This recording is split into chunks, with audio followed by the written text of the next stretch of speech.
Democracy.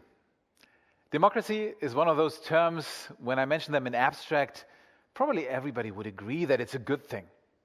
I guess nobody would stand up in this room and say, nah, I don't like that. It's like freedom or justice or diversity. Things that, in abstract, they sound good, but it's also a little bit unclear what exactly they mean in practice. And today I want to make a little bit of an unusual argument, namely that democracy is good and important for business. So democracy is not just good for our minds, for our heart, but also for our purse. And in order to do that, I want to take you on a very short journey through the history of democracy. And when you hear history of democracy, then probably something like this pops up in your mind.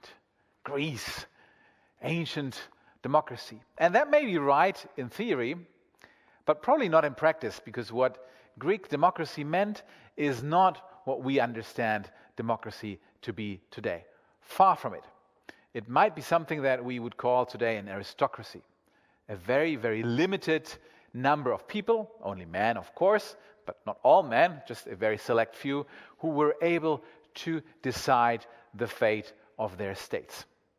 So probably not what most of you think democracy is and should be. So while the theoretic foundations may be in ancient Greece, in practice, as something that you can actually look at, you can observe, democracy is a far, far younger thing. In fact, most serious attempts only started in the 19th century.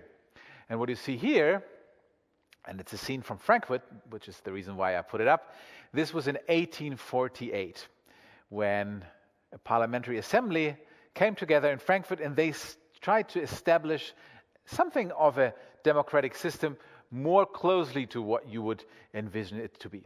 It failed, and of course it also did not include women, of course, but it was an attempt that was much closer to what we understand democracy to be today.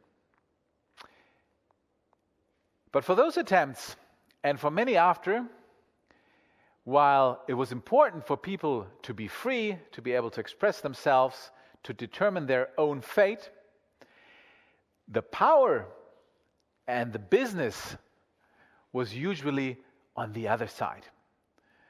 And people who held business interests, they were at least skeptical about everything that had to do with democratization, because at the same time, that meant that if everybody got to decide, then of course everybody also had more rights to demand things such as equal pay, fair remuneration, protection, and so on and so forth.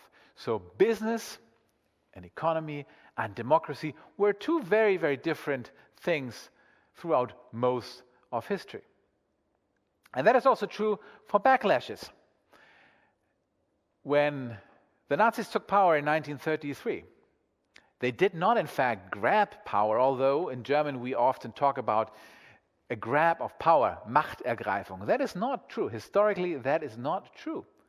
Hitler was elected, and he was elected with the help not just of the parliamentarians from his own party, but with the help of several other conservative politicians and parties as well, including a large part of the German business elite.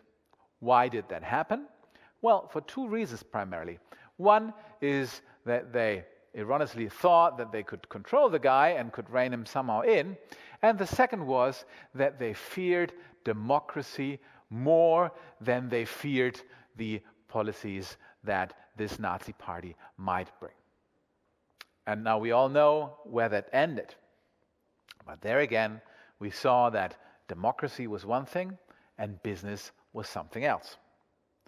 And even after World War II, when we entered the Cold War, there were many, many instances in the world where we could see that whenever democracy was in danger, the business elites, or at least large part of business, were to be found on the other side. So on the side of those who try to abolish or limit or otherwise curtail democracy.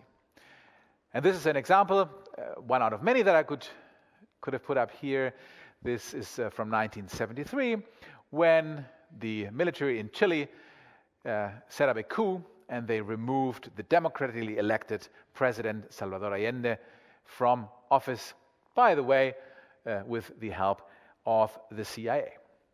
And again, this is just one example. I could have chosen a long list of other examples. I picked it because I lived in Chile as a student, so I'm fond of the country, and that is why I chose this example.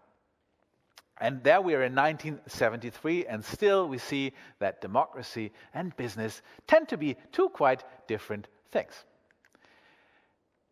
Up until this happened, and this was in 1989, of course, as most of you will at least recognize, if not remember. In 1989, the wall in Berlin fell, the Soviet Union and the Allied States collapsed, and suddenly the world changed. It changed so much that a political scientist named Francis Fukuyama published an article that he titled "The End of History." And what he meant was basically that my little history lecture here, according to his hypothesis, should have come to an end there, because he predicted that from now on everything would be hunky-dory and all the countries in the world would sooner or later become liberal democracies like the Western countries, like we were used to in West Germany, in Western Europe and in the US. And henceforward, democracy, liberal democracy, and market economy, capitalism, would coincide happily together, and that would be it. So that would end history. Now that was about 30 years ago, so it does not come as a big surprise to you now that, as compelling as this might have been at the time, it did not turn out to be true. What you see here is a graph that depicts an analysis from Freedom House. Freedom House is an NGO that, among the things that it does, it measures democracy. And it uses a 3-category scale: free countries, partly free countries, and non-free countries. And what I did here, for simplicity's sake, is that I put together the partly free and the non-free in one group. So those are the gray parts that you see, and the free countries are the orange ones.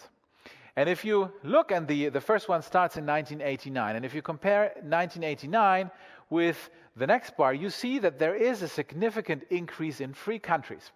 And that was due to the image that you just saw, the fall of the communist countries. Suddenly, from basically one day to another, a lot of countries became free. But if you compare the rest of those bars, you see that Francis Fukuyama's hypothesis didn't really pan out that well, right? So according to him, each bar should be more and more and more orange until, at one point, all those gray countries, partly free or non-free, should have disappeared. That did not happen, to the point that if you look, that you can see that there is what's called a backlash to democracy.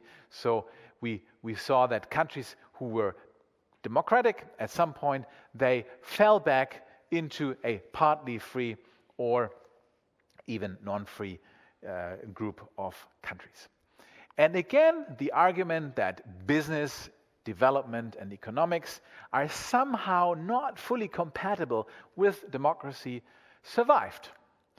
And if you've ever listened in, or maybe yourself compared two very, very large countries in Asia, emerging countries, then that argument will sound familiar. And I chose these two images on purpose because they reflect a lot of the discussion that has been going on. And we see India on one side, and we see China on the other. Now, India is a democratic country, whereas China is not. And the argument goes that, well, if we look at China, we see an economic miracle. We see marvelous development. We see modern, hyper-modern society. This is a picture of Shanghai, Pudong. And if we look at India, we see this chaotic, we have this image of this chaotic society with cows on the streets and vehicles, and everything is very cumbersome, very complicated, and it's somehow bogged down by the inevitable slowness of democratic structures. So the argument behind that, and it's been an argument that's been made until very, very recently, is that, well, in order to develop economically, maybe it is better to have something akin to the Chinese model rather than this convoluted, complicated Indian model. Now, as we can see, democracy and business, at least, in a lot of the discussion, doesn't really seem to work together fairly well. So now you may be asking yourself, why is this guy coming up with this argument that no, it's actually the other way around? And I will give you a number of arguments why I believe that democracy is extremely good for business. And the first one of those is reliability. For business, and we have some entrepreneurs here in the room, one of the most important parts of the framework in which they operate is reliability. The circumstances can be good, they can be mediocre, maybe they can be bad, but still, as long as it's predictable, that is important, because then what business does is that they can adapt to it. Businesses are very flexible, they adapt to the circumstances. And you achieve that by having rule of law, having a fair, impartial, and good working judicial system, and you cannot have that without democracy. Some people say that that is possible, but I strongly say that that is impossible, because what guarantees the rule of law at the end of the day is a democracy, the rule of the people. So reliability through the rule of law. And the second is reliability in the sense of a much decreased likelihood of abrupt changes or very irrational choices. And I picked a current image. This is a photo from the lockdown in Shanghai. And if you've followed the news, you know that they are in a very, very severe and ongoing lockdown for many, many weeks now due to the corona pandemic. Now, I don't want to discuss with you whether this is good or bad, but I believe this is a very irrational decision. And if you were ever unhappy with how the COVID discussion and the measurements that politicians took here in Germany, for example, how it went and how much discussion it was, and there were half-hearted measures, I argue that this is a good thing of democracy, is that you have a reliability, that there's no one person who could, by the snip of their fingers, veer into a completely different direction. The second thing that businesses need to strive is openness. Business is interconnected, business needs trade, business needs input from people, business needs the ability to travel. And democracies enable that to a much larger extent than authoritarian systems. Why? Well, first of all, because there's peace. It has been proven that democracies normally don't wage war against each other. This is what is called the dyadic peace. Democracies sometimes wage war against non-democratic countries, that is true, but among themselves, very, very seldomly. So the best guarantee for peace is actually having as many democratic countries around as possible. And the second has to do with open borders for people and for trade. And there again, democracies are much more likely to allow that, because every authoritarian system will sooner or later resort to some kind of nationalism that will be closely inward-looking and that will try to close themselves off vis-à-vis their neighbors. And then the final argument that I have why democracy is good for business is the need for creativity. Most of the businesses that we can think of today that are the future require creativity. And my first example here is South Korea. Have you ever asked yourself why South Korea is so successful with creativity and cultural goods, be those K-pop, if you like that, or successes such as the Squid Games, the most successful series ever launched at Netflix, was a Korean series that many of you, I'm supposing, have seen. Why is South Korea so successful when it comes to creativity, and why not China? And I don't think that is a coincidence. And the second example is vaccines. Why were all of the most successful, most potent vaccines against COVID-19 developed in democratic countries? Again, I don't think that is a coincidence. It is because only free societies, only democratic societies allow for creativity, and that is important for business. Therefore, it is important to stand up for democracy, not just because it secures your freedom and the self-determination of your fate, but also for economic reasons. And I say this particularly today because we're in a situation where we might have to accept some economic pain in order to support and protect democracy in our neighborhood. And I believe that is not a trade-off, because in the long term, democracy will protect our freedom and it will protect our purse. Thank you very much.